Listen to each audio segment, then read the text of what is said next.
अब इसरो चला सूरज को छूने। दोस्तों, ये है हमारे सूरज की सरफेस जिसका टेम्परेचर है 6000 डिग्री, और ये है हमारे सूरज का एक भाग कोरोना जिसका टेम्परेचर 20 लाख डिग्री है। वहां मौजूद है नासा का सोलर पार्कर प्रोब। चंद्रयान की सफलता के बाद यह इसरो का दूसरा मिशन है, सूर्ययान यानी आदित्य अल-1। आखिर क्या है ये मिशन और कैसे इसरो इस जबरदस्त मिशन को अंजाम देने वाला है? क्या यह भी सोलर पार्कर प्रोब की तरह सूरज के खतरनाक वातावरण में जाएगा? जानने के लिए वीडियो को पूरा जरूर देखें। दोस्तों, हम सब जानते हैं कि 23 अगस्त 2023 वह ऐतिहासिक दिन बन चुका है जब इसरो के चंद्रयान 3 ने चांद को फतह किया, और इसी के साथ हमारा देश भारत चांद के साउथ पोल पर सक्सेसफुली लैंड करने वाला पहला देश बन चुका है। चांद पर भारत की इस ऐतिहासिक सफलता के बाद अब इसरो का दूसरा लक्ष्य है सूर्य, जिसे अधिक जानने के लिए जल्द ही इसरो भेजने वाला है सूर्ययान यानी आदित्य अल-1, जिसका सभी देशवासी चंद्रयान की तरह ही उत्सुकता से इंतजार कर रहे हैं। आदित्य अल-1 यानी सूर्ययान को अनुमानित 2 सितंबर 2023 को सतीश धवन स्पेस सेंटर श्रीहरिकोटा से लॉन्च किया जाएगा। यह भारत का पहला स्पेस बेस्ड मिशन है जो सूर्य को स्टडी करने के लिए भेजा जा रहा है। आदित्य अल-1 का मतलब है कि आदित्य यानी सूर्य और अल-1 यानी लाग्रांज 1 पॉइंट, यानी एक ऐसा मिशन जिसे हमारी धरती और सूरज के बीच अल-1 पॉइंट पर भेजा जाएगा। सूर्ययान को सक्सेसफुली लॉन्च के बाद सबसे पहले इसे लो अर्थ ऑर्बिट में प्लेस किया जाएगा, और उसके बाद यह धीरे धीरे ऑर्बिट को बढ़ाता जाएगा, और 4 ऑर्बिट पूरे होने के बाद इसे फाइनली अल-1 पॉइंट पर स्थित किया जाएगा। दोस्तों, अल-1 पॉइंट यानी लाग्रांज 1 पॉइंट धरती और सूरज के बीच एक ऐसा पॉइंट है जहां सूर्य और धरती के गुरुत्वाकर्षण की समानता से एक ऐसा क्षेत्र बन जाता है जहां पर कोई भी ऑब्जेक्ट स्थिर रह सकता है। हमारी धरती और सूरज के बीच ऐसे 5 लाग्रांज पॉइंट मौजूद है। आपको बता दें कि नासा द्वारा छोड़ा गया जेम्स वेब स्पेस टेलीस्कोप भी इसी अल-1 पॉइंट पर मौजूद है, जो पूरे ब्रह्मांड की स्टडी कर रहा है।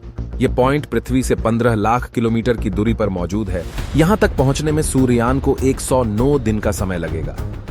इसरो का सूर्ययान यहां रहकर स्पेस वेदर को स्टडी करेगा, क्योंकि हमारे सूरज से लगातार सौर तूफान की घटनाएं होती रहती है।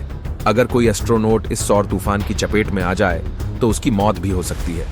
यह सौर तूफान पृथ्वी के चारों ओर घूम रहे सैटेलाइट्स के इलेक्ट्रॉनिक उपकरण को खत्म कर सकता है। साथ ही सूर्ययान सूरज के एटमॉस्फेयर यानी कोरोना को स्टडी करेगा, जिसका अधिकतम टेम्परेचर 20 लाख डिग्री तक भी जाता है। लेकिन क्या सूर्ययान कोरोना के इतने हाई टेम्परेचर में जाएगा? अगर यह जाएगा तो इस तापमान में कैसे सरवाइव करेगा? इस बारे में जानने से पहले हमें थोड़ा सूर्य के बारे में जानना जरूरी है। दोस्तों, हमारा सूरज धरती से 15 करोड़ किलोमीटर की दूरी पर मौजूद है। हमारा सूरज धरती से कई गुना बड़ा है। यह इतना बड़ा है, इसमें 13 लाख पृथ्वी समा सकती है। सूर्य का गुरुत्वाकर्षण बल इतना अधिक है कि यहां एक 50 किलोग्राम के व्यक्ति का वजन 1400 किलोग्राम होगा। इसरो का यह मिशन सूर्ययान जिस मिस्ट्री को सोल्व करने जा रहा है, यानी कोरोना, उसके लिए आपको जानना होगा आखिर सूरज क्या है। दोस्तों, आमतौर पर लोग सोचते हैं कि सूरज एक आग के गोले की तरह है, लेकिन सूरज एक बिल्कुल ही अलग चीज है। सूर्य अधिकतर हाइड्रोजन और हीलियम गैस से बना है। सूर्य के अंदर अधिकतम प्लाज्मा मौजूद है। हमारे सूरज का निर्माण आज से 4.5 अरब साल पहले हुआ था। हमारे सूर्य के केंद्र को सोलर कोर कहा जाता है। इस कोर के अंदर का तापमान 1.5 करोड़ डिग्री है। इतने भयंकर तापमान में यहाँ न्यूक्लियर फ्यूजन की प्रक्रिया होती है, जिससे लगातार एनर्जी प्रोड्यूस होती है। सूर्य से आने वाली लाइट यहीं पैदा होती है। आप जानकर हैरान हो सकते हैं कि जिस लाइट को आप देखते हैं उसे सूर्य की कोर से इसकी सरफेस तक पहुंचने में 1 लाख साल का समय लगता है। आप जानकर और भी हैरान हो सकते हैं कि सूर्य की सरफेस पर इतने बड़े बड़े सोलर लूप बनते हैं कि इनके अंदर कई धरतियां समा जाए। सूरज की आंतरिक गतिविधियों की वजह से सूर्य की बाहरी सतह पर कई खतरनाक घटनाएं होती रहती हैं। उनमें से एक है कोरोनल मास इजेक्शन, जिसका इसरो के सूर्ययान से भी संबंध है।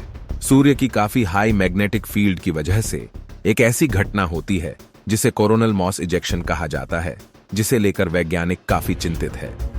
इस घटना में सूर्य की मैग्नेटिक फील्ड की वजह से सूर्य की सरफेस पर मौजूद प्लाज्मा काफी तेजी से अंतरिक्ष में बाहर फेंक दिया जाता है।